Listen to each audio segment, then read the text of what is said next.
Hello, Tuni KUKI channel vajosi na bon vin lim na hi kit na vin Tuni a hi CorelDRAW software in a sei chu aban ana sunjom kit no hitin Tuni a hi a basic ho chu in a sei zo ta na phat masa a chu a hin la ni che abal ho chu hal khat abat na lain a hin la Tuni a hi tips and tricks hal khat point ni ga sei ho hitin ni chi ipj a in sei masa na ham tel poimo a hi na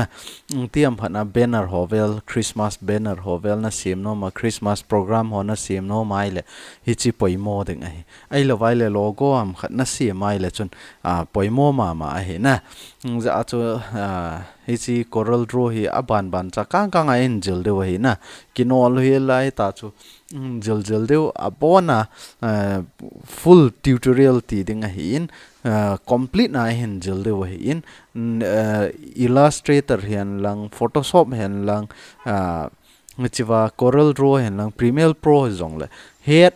ka het lo poi tilo hi la na abona hin sei la de wa hi in ja a chu nangin jong aban ban chai ta chu na ki jil no mai le chi KUKI channel subscribe na ki bol le chun thil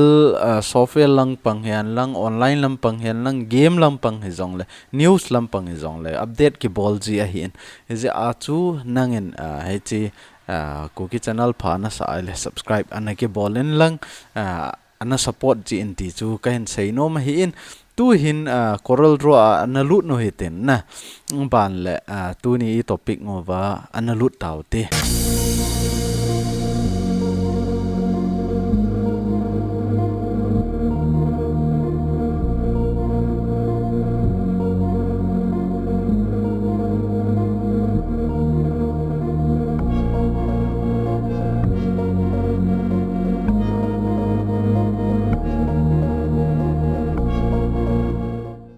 chiwa hi CorelDRAW hon dan chu I het saw a hi na hi chi vele chun hi chiong hi a background a chom hi in a hin la remove ka bol hi na a ban le hi chiwa hi khat hi vekit le chun hi chu to bang ho hi iti sei ha Christmas program ho vel na ai lawai le itiam meeting circular hovel type ding ting le ai lo le logo sim ting le hi chu to bang ho hi poimo ji a hi na ji a chu hi cho hi ga hema saw te ti a chu ka hin sei nom hin tin tu ni CorelDRAW jilnom jo si a hi lawai le graphic bol dan ho graphic design bol dan ho henom jo sin hi chi an vesu ke yun ti chu ka hin tiam nom hi in tu hin atha be en ga pan hi tin ichlaya new document ga hong hi ten na new document hon ting le default ga ko yeng hi tin aji chu dang ho setting dan ho chu nang hon het saw hi in ichlaya hi tu hi image khat hin polut no hi ten na lim khat hin polut no hi ten aban le chi chu a background su mang ding dan chu isei deu hi hichin adinga chu software khat ichlaya folder aga cheutin CorelDRAW tips and tricks a cheutin hichiga la lut lew han na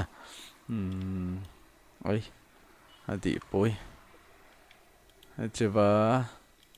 chi shortcut na hi in uchalaya he omen hichipa hi ga polut lew han vele chon to hi hichi akap cha hi na hichi image hi ta hi isu le tiang ong la ai khat si chong a resolution se ji hi hi chong hi a resolution se lo be iti su le ding ham ti jong hi CorelDRAW hi option atha an pe wen na hi chong chu in sei de wa hi het no mai le chi KUKI channel na vejing le chun aban ban cha in sei to de wa hi na to hi chi vele chun a background ke mo thei lo chu ipg inam tile a background pa hi ai khat ja a chu na akan ja a chu ke mo thei lo hi in hi chapa zo hi ga lakit no hitin hi chawai khat ga create no hitin ban la green ga koi lo han na ipg I khon koi pen nu chu ke mo lo ham ti ai le to hi hi chapa hi create nu kha je wa cha na anu kha zo ai koi je wa chu hi ta chu hi in nanop ma itiam hana nangin boil lo hela khat ding na ti le chawa ko na na tha kai lut na ta ong hin na ball thei hin na ta background na ong na khial thei hin a hin la tu ni ai sei no mu chu hi chi chu a hi po in na hi chi object nga ko na chu iti hi chi object pa hi anunga sol lut ding ham ti ga velo hen effect nga na chi ding tua hi chi pa hi achunga om hi na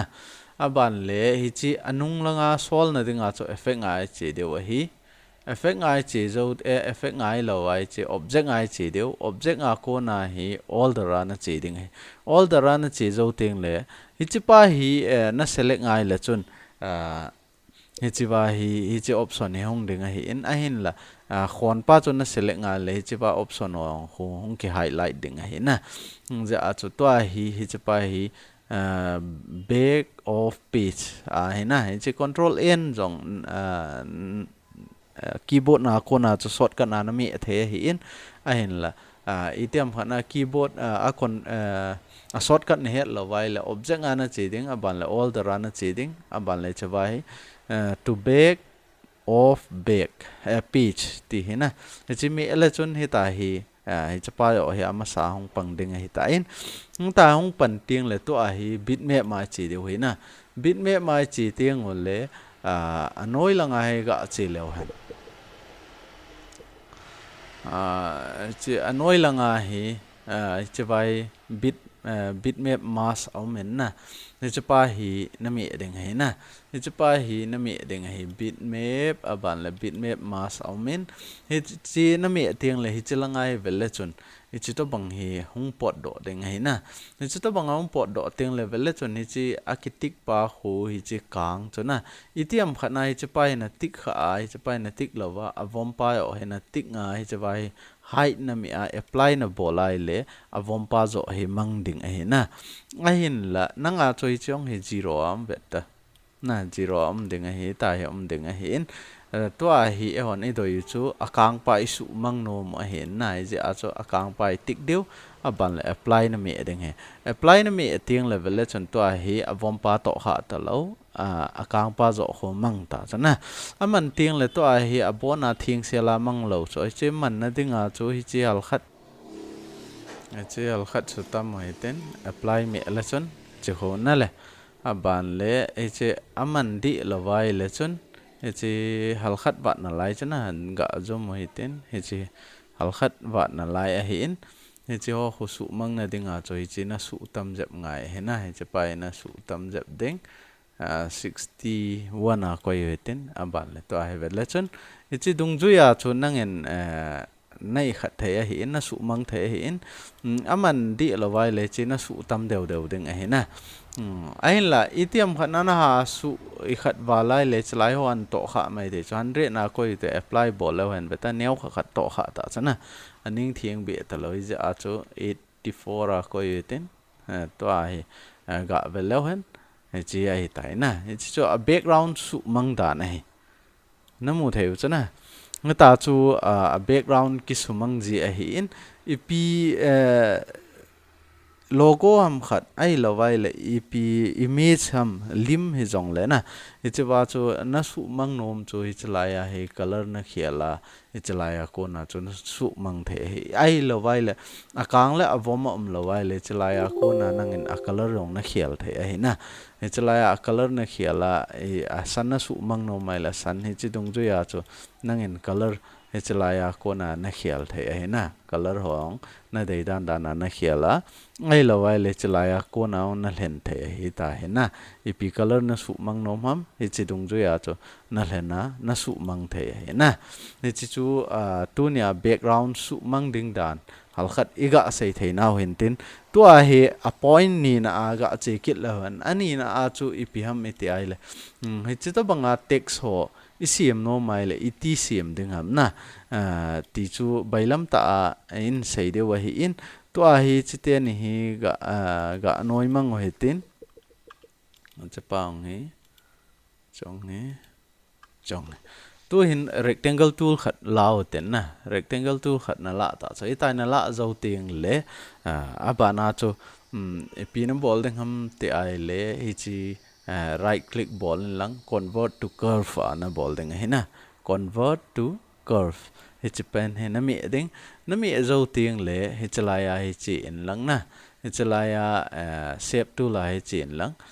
na dei na pen khat na mi ding he na hi chalai la hi na mi tai ti te na mi tiếng lệ chawa ho point khat hong ding hi in point hong tiếng la chung langai vele chun convert to curve kiti khat om vet ta hi chi option pai khat ve na mi ding he na mi zo tiếng lệ ta point na lum pa chong mang ding hi tai align nào cái cái tiếng hi in hi chi tiếng chu le nang en na dei dan da na hi tai na kai the he na hi chong hi na bol no mai le chong hi convert to curve ball ke nen lang ta he na kai the he na dei dan da na hi ta cho arrange na ball the ya ai le chi a shape ma isim do ta cho na a shape isim do ta wen ai le to ai text ngai cha ta cho text a cho text khu click in lang he chawa hi KUKI channel ga tiu ten nang in na dei na jit the mo a ken he chawai KUKI channel ti a ka type thu a hen na a ban le chi nang in na dei a le bola ong na koi the na no mai le chong na kai let the nang ma thu a hen na ne chi chu na kai let jau tiếng le he chi effect hi envelope hi chawai envelope omen na he chi envelope hi hoila ya ki muham ti a le Windows ana chi ding he na Windows a hong in lang Windows an hong tiếng le chawa dockers a hin hong ding dockers an hong zo tiếng la anoi la ngaung su le chun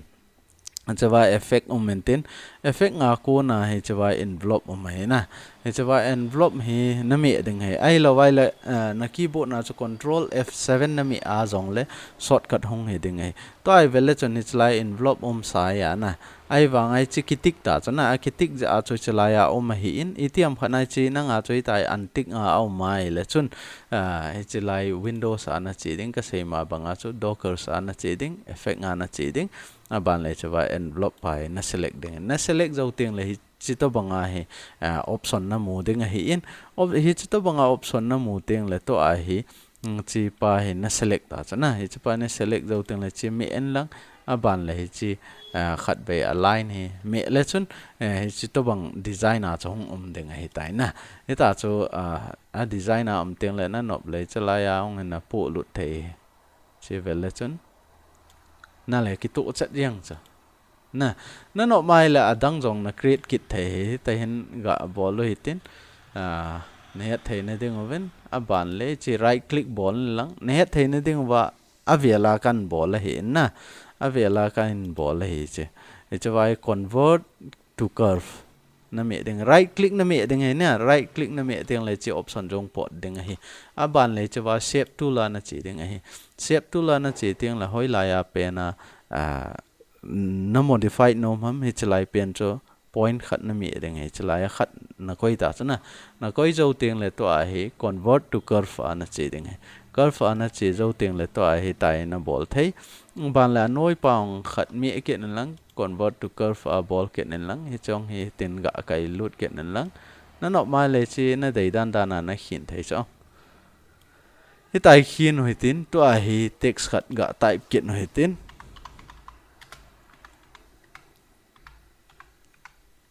KUKI channel na